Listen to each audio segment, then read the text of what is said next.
E abbiamo visto che su questo drone funziona molto bene. La facciamo impazzire? Ciao ragazzi e bentornati qui sul mio canale, io sono Michele e questo non è il radiocomando di un drone DJI, anche se potrebbe sembrarlo, ma è il radiocomando di questo piccolo drone, il K911 Max, un drone economico sotto i 250 grammi e dal costo di appena 80 euro, di cui vi ho parlato già alcuni giorni fa.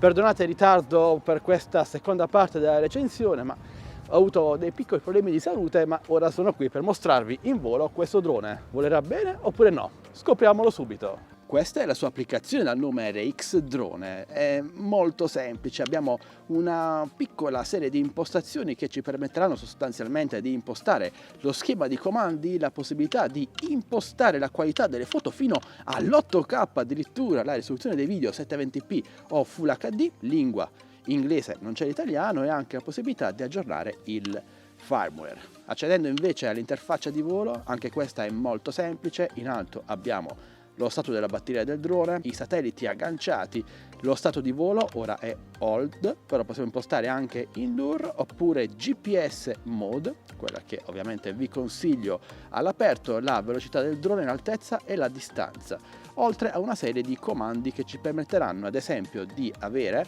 i controlli sullo schermo, possibilità di scattare foto e registrare video. E qui ragazzi arriva la prima criticità. Infatti questo drone non mi permette attualmente di registrare video e non capisco il motivo. Ho provato anche con un altro smartphone, ma quando proviamo a registrare video nulla, non va. Ok, questo comunque è lo stop di emergenza e abbiamo anche il ritorno a casa automatico. Qui abbiamo la mappa GPS, ma considerando che utilizza le mappe GPS cinesi, non credo che siano supportate quelle di Google Maps, un vero peccato. Abbiamo all'incirca 7-8 satelliti agganciati, è molto lento sotto questo aspetto, comunque proviamo lo stesso a decollare, armiamo i motori e take off. Ed eccolo in volo. Devo dire che è anche abbastanza stabile per quello che costa.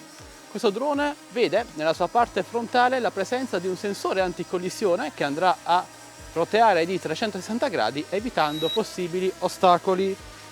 Ecco, ora sta dippando perché vede in me un ostacolo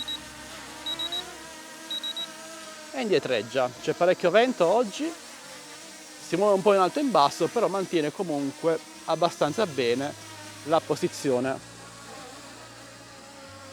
Se ora provo a far muovere il drone verso destra, la torretta laser si muoverà a destra. Guardate, gira, ora a sinistra e gira a sinistra, indietro e ruota indietro.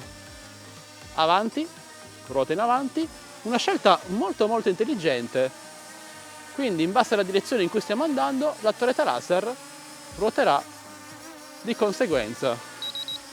Proviamo ora qualche foto, dato che i video purtroppo non riesco a registrarli. Il drone vibra molto, non credo sia dotato di nessuno stabilizzatore ACE. Possiamo però inclinare il gimbal sia verso l'alto sia verso il basso. Ora che il drone è a terra vi mostro la parte più interessante di questo drone, ovvero la sua torretta laser che gli permetterà di evitare di sbattere contro eventuali ostacoli. Armiamo i motori, proviamo a muovere il drone verso destra e guardate, la torretta ruota a destra, a sinistra, ruota a sinistra, indietro e poi torna in avanti. È una scelta molto intelligente per avere un sensore anticollisione, per quanto basilare ma funzionale, e abbiamo visto che su questo drone funziona molto bene. La facciamo impazzire? Il radiocomando invece, per quanto cheap nei materiali, economico e tutta plastica, mi ha restituito un buon feeling, non è male. È un drone che costa 80 euro, non aspettatevi grande qualità per le foto, i video invece non sono riuscito a registrarli, ma se cercate un drone con cui imparare a volare potrebbe essere interessante. La torretta laser anticollisione invece è l'aspetto che più mi ha sorpreso perché funziona bene ed è una bella trovata.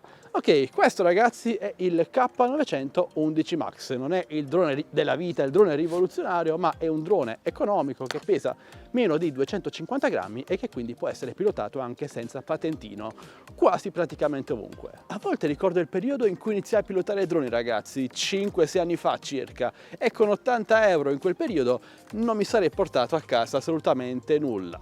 La spesa minima era di almeno 200 euro per un drone con motori a spazzole, senza GPS, senza particolari funzionalità di volo.